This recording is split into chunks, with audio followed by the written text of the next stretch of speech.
Director Anil Ravipudi Venkatesh కాంబినేషన్లో వచ్చిన సంక్రాంతికి వస్తున్నాం సినిమా మంచి హిట్ టాక్ను సొంతం చేసుకుంది. ఈ సినిమాలో ఐశ్వర్య రాజేష్, మీనాక్షి చౌదరిలు హీరోయిన్లుగా నటించారు.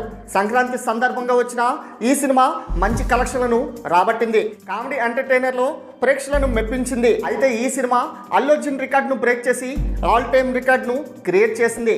7 రోజుల్లో ఈ సినిమా మొత్తం 200 కోట్ల గ్రాస్ కలెక్షన్లు క్రాస్ చేసినట్లు ట్రేడ్ వర్గాలు చెప్తున్నాయి. అలాగే 7 రోజుల్లో 200 కోట్లకు పైగా గ్రాస్ కలెక్షన్ సాధించిన రీజనల్ తెలుగు సినిమాగా రికార్డు క్రియేట్ చేసింది. మిగతా భాషల్లో కాకుండా కేవలం తెలుగు భాషలో మాత్రమే రిలీజ్ కావడంతో పాటు 200 కోట్ల కంటే ఎక్కువ కలెక్షన్స్ సాధించిన మొట్టమొదటి సినిమాగా రికార్డులు సృష్టించింది.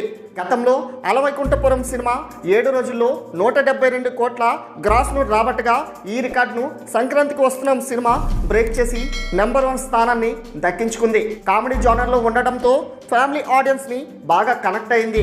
దీంతో ఇప్పటికే పలు చోట్ల థియేటర్లో ఈ సినిమా హౌస్ఫుల్ బోర్డులు పడుతున్నాయి.